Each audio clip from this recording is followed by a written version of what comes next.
Hi Taurus, welcome. So tingnan natin yung mga biyaya at oportunidad bago matapos ang buwan ng Agosto. So be open-minded po, hindi po halos lahat makaresonate. Thank you nga po pala sa mga nagsusubscribe, sa mga bumabalik. Maraming salamat. Give me the message for Taurus. Ano yung mga blessing na parating para kay Taurus bago matapos ang Agosto?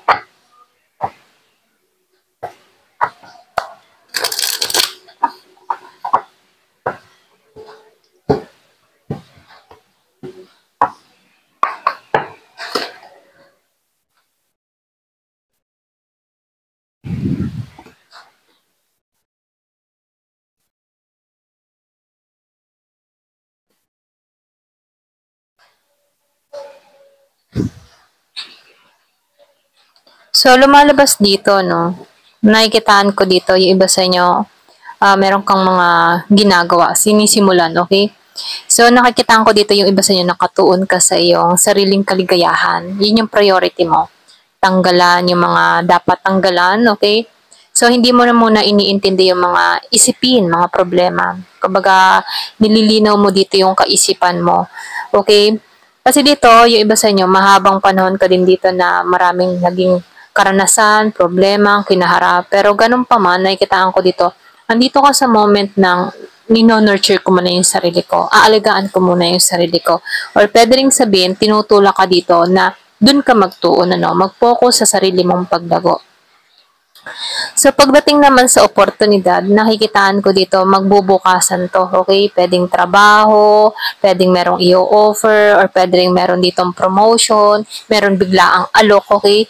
Pwedeng pagkakakitaan, ayan. So, nakikitaan ko dito, merong oportunidad na magbubukasan sa'yo. Ito yung daan para sa pagbabago, okay? Lalo-lalo na sa financial mo.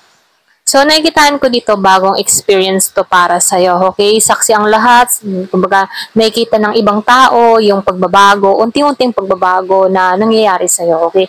Pwede yung iba sa inyo kapag meron kang mga bago, okay? Bagong nabibili or bagong ganap sa buhay mo, merong mga nakatingin, merong nakamatsyag, or pwede rin merong nakasubaybay, ano?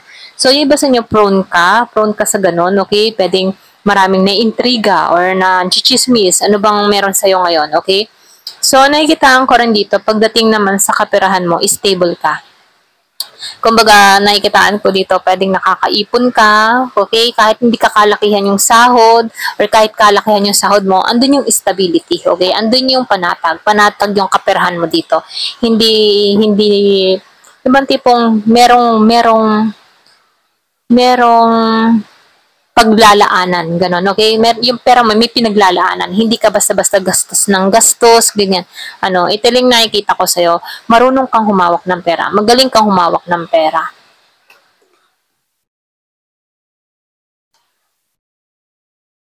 So, nakikitaan ko rin dito, no? Yung iba sa inyo, meron kang kakontentuhan, ano? Kumbaga, kung ano yung dumarating, kontento ka sa kung ano yung pinagkakaloob sa'yo dito, okay? So, nakikitaan ko rin dito, meron ditong solid foundation na parating sa'yo, merong tinanggal. Pwedeng meron kang tinanggalan, okay? Pwedeng yung iba sa inyo, meron kang inalisan, pwedeng pagsubok, pwedeng tao, or pwedeng pangyayari, okay? Kumbaga, unti-unti mo tong tinatanggalan, kiniklear mo yung space mo. Ganon yung energy mo dito. So, nakikitaan ko dito, tumatayo ka muli para sa sarili mo, okay? Naninindigan ka muli para sa sarili mo. Nakapokus ka sa stability mo, sa kaperahan mo, at nakokontento ka kung ano yung meron ka rito, okay?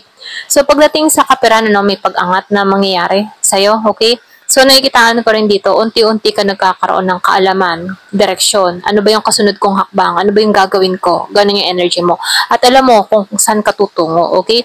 Kumbaga, may layunin ka. Alam mo yung hangganan mo at alam mo yung kung ano yung dapat iwasan, okay? Kumbaga, gumagamit ka ng utak sa bawat desisyon na ginagawa mo. At yun yung maganda para sa'yo, okay? So dito, nakikitaan ko dito, patient ka, hindi ka nagmamadali. Medyo meron ka, yung parang grounded ka din, okay? Hindi ka nagmamadali sa mga nangyayari or sa ganap. Kumbaga, patient ka. Kung para sa akin, darating to. Ganon yung energy mo. Hindi mo kinakamit agad-agad. Kumbaga, nire-relax mo yung kaisipan mo. Ganon ka. So, nakikitaan ko rin dito, andun din yung passion mo, okay? Pag meron kang mga ginugusto, talagang andun yung dibdiban mo, makuha to, makamit ito, ganun ka. So, nakikitaan ko dito, very attractive ka bago matapos ang Agosto or pwede rin meron kang mga inaayos sa sarili mo, napapansin ka, nakikita ka na, okay? Kumbaga may nakakapuna ng bagong improvement sa'yo. Ayan, so nakikitaan ko dito, very energetic ka din and malakas yung appeal, okay? So, tingnan pa natin kung ano pa yung mensahe sa'yo.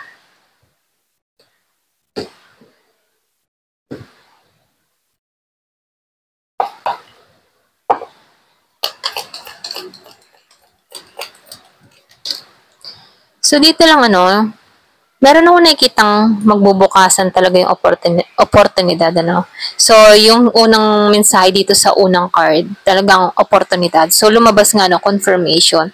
Kaya lang, sa hindi inaasahan, merong against sa'yo. Yung sinabi ko kanina, merong mga nakatingin, nakasubaybay, anong ganap nito, anong bago sa kanya, so confirmation, So, meron lang ditong mga tao na pwedeng inggit, pwedeng nakatuon sa'yo, pwedeng ikaw yung tipo ng tao na merong pagbabago na nangyayari, okay? Likas na sa'yo yun, okay? Kaya dito, merong mga taong nainggit at hindi maiwasan yun dahil sa mga achievement na natatanggap mo, nare-receive mo, or dahil sa may mga binabago ka sa sarili mo.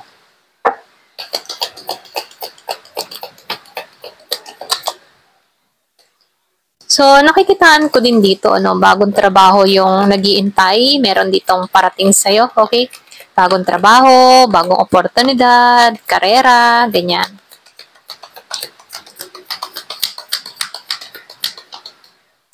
So, nakikitaan ko dito, meron kang authority, okay?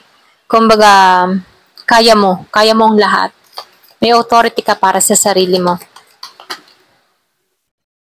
So, merong umalis sa buhay mo, iiba sa inyo, or pwede rin merong kang taong inalis sa buhay mo, ganyan. Kumbaga, meron ditong tao na lumayo. So, yung iba sa inyo, meron kang karamdaman, or pwede rin meron kang iniindang karamdaman. So, pay attention to your health. Kumbaga, kapag meron ka ng mga iniindang karamdaman, ito na yung time para magpa-check up ka. Baka mamaya, iba na yan, okay? So, mainam din yan nagpapacheck up para alam mo kung ano ba tong nararamdaman ko, ano bang meron dito, bakit ko to nararamdaman. So, para maging klaro, magpa-check up, okay? Sumangguni sa doktor, yan. So, merong hidden secret kang matutuklasan, okay? Na kung saan, pwedeng ikabigla mo, ikashock mo, or ikagulat mo, ayan. Kumbaga, meron lang mga konting sikreto.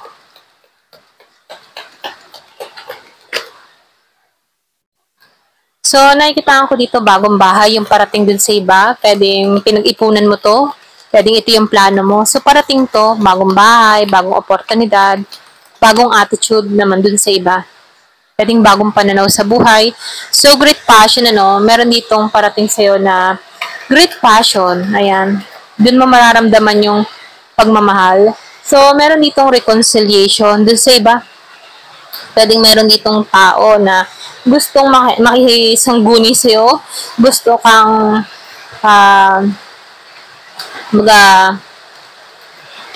gusto kang makilala or pwede rin sabihin gusto kang makita. Okay, reconciliation. So, nakikitaan ko dito na meron ditong pagkikita. Pwedeng matagal mong kaibigan, matagal mong lovers, or pwede rin nasa LDR situation ka. Pwedeng past lover din, or pwede rin dating kakilala. Okay, so may reconciliation, So, pagtatagpuin, biglaan, hindi inaasahan, hindi ka prepare, ganyan. Give it the message.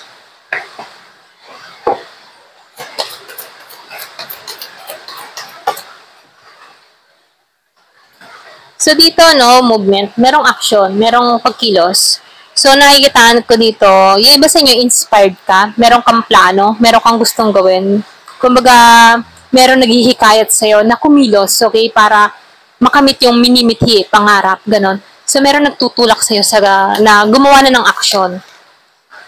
So, meron ditong waxing gibos, Sabi dito, it's okay to change direction. Okay lang kung halimbawa, sa panahon ngayon, hindi mo maramdaman na masaya ka. Pwede kang lumipat ng direksyon. Yung ramdam mong may kapahingahan ka, ramdam mong panatag ka. Pag hindi ka na masaya sa kinalalagyan mo, meron pa, open yung direction para sa'yo, open yung oportunidad para sa'yo, okay? So, dito, no, sinasabihan ka dito, ingatan mo yung sarili mo, okay? Ikaw yung mag-aaruga para sa sarili mo, okay? Kumaga walang tutulong sa'yo, kundi yung sarili mo. Dapat marunong kang ingatan yan. Ingatan ang sarili, alagaan yung sarili, mahalin yung sarili. Yes, okay? Yes, just go for it. Kumaga kung may mga katanungan ka, meron kang gustong gawin, meron kang mga hinihiling na sign, ayan. Meron ditong yes, just go for it. So dito, kapag nahihirapan ka na sa sitwasyon, i-surrender mo sa universe, kay God. Kapag nahihirapan ka na, hindi mo na alam kung meron pa bagang solusyon sa mga problema mo, i-surrender mo kapag nakakaranas ka ng mga pagsubok sa buhay na hindi mo na alam ang kasagutan. Ganon, okay? Ito lang yung mensahe sa'yo. Ayan. Thank you for watching. Love and peace.